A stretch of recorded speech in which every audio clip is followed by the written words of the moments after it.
Hello everyone, कैसे हैं आप लोग। उम्मीद करते अच्छे होंगे। और थोड़ी सी अभी हार्ट बीट बढ़ी होगी। आरआरबी एनटीपीसी का जो है एप्लीकेशन स्टेटस आउट हो चुका है। नहीं बढ़ी होगी तो बढ़ना चाहिए, मतलब एग्जाम का एप्लीकेशन स्टेटस आउट हो चुका है तो आप लोग को भी थोड़ा सोचना चाहिए उसके बारे में।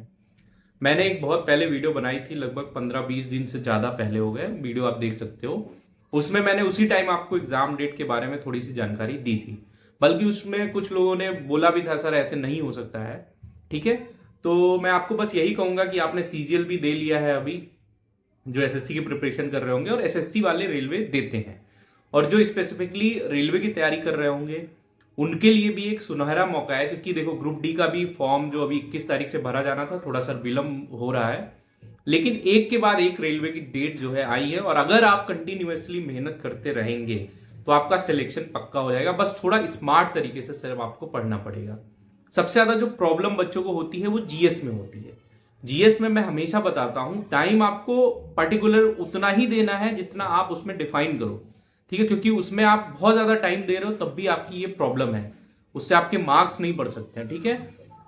तो कुछ चीजें हम लोग डिस्कस करेंगे। पहली चीज जो हम लोग डिस्कस करेंगे कि थोड़ा सा जीएस के बारे में हम लोग, पहले जो हमारा जीएस का 2025 में जीएस की चीजें आई हैं उसके बारे में डिस्कस करेंगे। तो सबसे पहले मैं बताऊं आपको, मैं अगर अभी तैयारी करता, जो मेरा पहले सिलेक्शन हो गया है, तो मैं जीएस को पहले तो देखो, एक बार तो मैं सब कुछ पढ़ ही चुका हूं। जो लोग बिगिनर हैं, मेरी टारगेट सीरीज से भी जुड़े हैं, वो भी अगर ये वीडियो देख रहे हैं तो आप बिल्कुल परेशान मत होइए, आपका पूरा सिलेबस टाइमली खत्म होगा। रिवीजन आपकी जिम्मेदारी, क्योंकि पेपर बहुत जल्दी हो रहा है। ठीक है। उसके बाद अब हम लोग थोड़ा जीएस के बारे में अगर मैं होता तो देखो, जीएस में कंप्यूटर से 235 क्वेश्चन आए हैं। यकीन करेंगे आप, 235 क्वेश्चन 48 शिफ्ट में, मतलब हर शिफ्ट में 5 क्वेश्चन। अब देखो, कुछ लोग कह रहे होंगे बहुत टफ कंप्यूटर आया था। नहीं, मैंने एक एमएस वर्ड की क्लास कराई है कंप्यूटर की, आप देखिएगा उसमें क्वेश्चन बड़े बड़े थे, उसने डराने के लिए आपको दिए थे। लेकिन हर क्वेश्चन का आंसर उसके ऑप्शन में छिपा था, अगर आप थोड़ा भी दिमाग लगाते तो आपका आंसर मिल जाता। तो सबसे पहले तो मैं कंप्यूटर टैकल करता।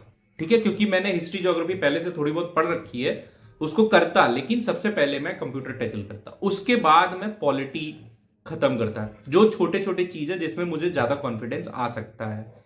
उसके साथ साथ में करंट अफेयर अब डेली पढ़ता। क्यों आप कहेंगे करंट अफेयर डेली कौन पढ़ सकता है? भाई देखो, अगर आप रिपीटर हो, 2-3 साल से एग्जाम दे रहे हो, तो उम्मीद करते हैं कि आपका प्रिपरेशन अच्छा चल रहा है, मतलब आपने पहले बेसिक चीजें सारी पढ़ चुकी होंगी, प्रीवियस ईयर क्वेश्चंस भी कर चुके होंगे।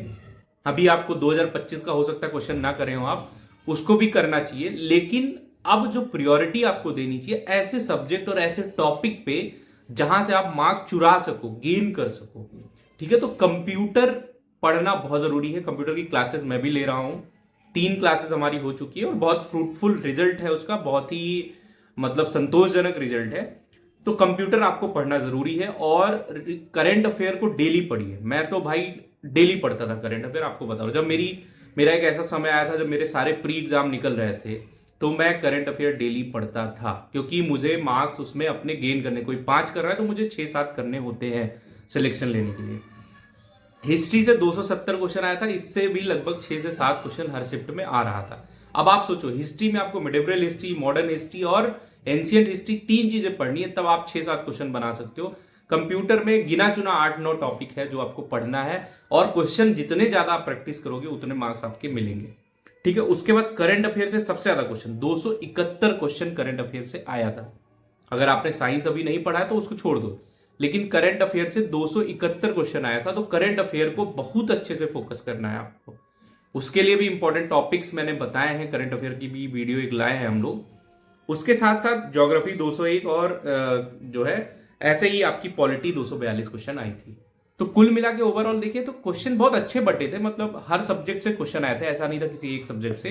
लेकिन ये कंप्यूटर और करंट अफेयर एक इंपॉर्टेंट रोल प्ले करेगा। हिस्ट्री ज्योग्राफी तो आपको पढ़नी ही पढ़नी है, ऑलरेडी पढ़ चुके होंगे, लेकिन ये कंप्यूटर आपको एक बहुत ही हेल्पफुल और बहुत निर्णायक होगा आपके सिलेक्शन में। ठीक है। अब मैथ और रीजनिंग में जो लोग का सिलेबस नहीं खत्म हुआ या जिनके मार्क्स पूरे नहीं आ रहे हैं, उनको सोचना चाहिए कि मेरा कौन सा टॉपिक गलत हो रहा है। बहुत सारे बच्चे मुझे इंस्टा पे मैसेज करते हैं, आप भी कर सकते, कोई डाउट हो मैं उनको कॉल भी करता हूं। ठीक है, मैं प्रॉब्लम सॉल्व होनी चाहिए टोटली। ठीक है। तो आपको क्या करना चाहिए, आप इंट्रोस्पेक्शन, बहुत शांत मन से चीजें करनी चाहिए। अभी अगर आपको सिलेक्शन लेना ना, तो हड़बड़ाना नहीं है कि मेरे मॉक में इस बार तो 85% आए, पता नहीं सिलेक्शन होगा कि नहीं। हर समय यही चलता है दिमाग में, इस बार भर्ती भी कम है, इस चीज को भी ध्यान में देते हुए, और आपको पूरी तरह से मैथ के कोई भी टॉपिक आपके छूटने नहीं चाहिए। और रीजनिंग में भी वही चीज होनी चाहिए कि रीजनिंग की भी कोई टॉपिक आपके छूटने नहीं चाहिए। और पढ़ो ऐसे कि आप CBT 2 की भी तैयारी कर लो साथ में, ठीक है। पढ़ना आपको है, डिसाइड ये करना है कि कितना आपको पढ़ना है, कब पढ़ना है। थोड़ा सा एग्जाम डेट के बारे में बात करते हैं। तो देखो, रेलवे मैंने पहले भी बोला था, मेरी वीडियो आप देखिएगा, मैंने बताया था उसमें एग्जाम कब होगा।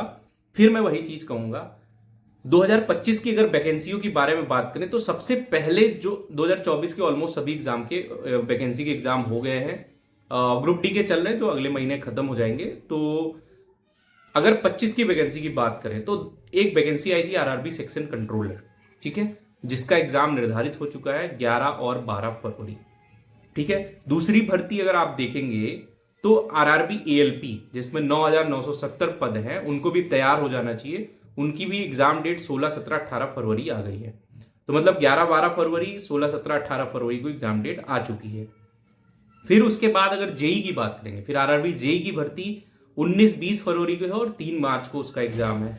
पैरामेडिकल की भर्ती, फिर आप उसमें टेक्नीशियन की भर्ती का भी जो डेट आ गया है 5 से 9 मार्च। अब पैरामेडिकल की भर्ती 10 से 12 मार्च, ये लास्ट भर्ती है और लास्ट एग्जाम है 2025 का। इसके बाद जो एग्जाम आता है वो RRB NTPC ग्रेजुएट का आता है। तो आप लोग बताओ, जब मैंने अपनी पुरानी वीडियो में बताया था कि जो RRB NTPC का एग्जाम है वो मार्च लास्ट में स्टार्ट हो सकता है, 95% मैं उस टाइम श्योर था। तो बहुत सारे लोग गलत बोलते हैं, ठीक है, बोलिए, आपकी मर्जी है, ठीक है, खुद को सांत्वना देते रहिए, लेकिन ये आप मानिए कि मार्च लास्ट, अप्रैल स्टार्टिंग आपका एग्जाम शुरू हो जाए। कुछ लोग कह रहे थे कहीं राज्यों में चुनाव है चुनाव, लेकिन क्या करेगी RRB NTPC, खाली तो थोड़े ना बैठेगा, TCS एग्जाम करवाएगा। तो आपकी एग्जाम डेट वेरी कर सकती है, लेकिन आपका एग्जाम स्टार्ट हो जाएगा। अभी तक जो रिकॉर्ड रहा है कि मैंने कई चैनल से सुना कि जो आपका जब एप्लीकेशन स्टेटस आउट होता है तो मैक्सिमम 60 डेज बाद आपका एग्जाम स्टार्ट हो जाता है, मतलब 2 महीने बाद। तो RRB NTPC ग्रेजुएशन का आपने देखा, कुछ दिन में आप अंडर ग्रेजुएट का भी देख लेंगे। तो जितने भी ग्रेजुएट अंडर ग्रेजुएट वाले हैं, अब पूरी तरह से लग जाओ। शादी का भी सीजन आ गया है, ठीक है, यूपी बिहार में अब अगले महीने से खूब सारी शादियां, मैं भी जाऊंगा 1-2 शादी में। तो देख लो, अपना शादी अटेंड कर लो या तो पढ़ लो, ठीक है, और डिसाइड कर लो कि पढ़ना है तो पढ़ो अच्छे से, ठीक है। बाकी आपको कोई भी डाउट होता है इंस्टाग्राम पे पूछो। 2024 वाले के मन में भी, 25 वाले के मन में ये भी चल रहा होगा कि 24 वाली भर्ती तो क्लियर नहीं की, वो भी आ जाएंगे एग्जाम देने, बिल्कुल आ जाएंगे देने। जो लोग हमारे जैसे सिलेक्टेड है, बहुत सारे लोग हमारे ऑफिस से भी फॉर्म भरते हैं, मैं नहीं भरता हूँ। मेरा आप कोई इंटेंशन नहीं है इस नौकरी में, मतलब इसको दोबारा भरना और दोबारा, क्योंकि मैं जब पढ़ता था तो मैं सोचता था एक बार जॉब पा जाऊंगा तो मैं दोबारा नहीं करूंगा किसी और के लिए, ठीक है। तो ये सारी चीजें हैं, और भरता हूं फॉर्म लेकिन किसी अन्य एग्जाम्स के। आप पढ़ाई करिए, कोई भी दिक्कत होती है टेलीग्राम से जुड़िए, कंप्यूटर का पूरा सिलेबस 2025 के क्वेश्चन के साथ मैं वीडियो आपके लिए ला रहा हूं, डिटेल नोट्स के साथ। उसकी PDF टेलीग्राम पे शेयर करता हूं, बिल्कुल परेशान नहीं होना, पढ़ते रहिए, ठीक है। चलिए, ऑल द बेस्ट।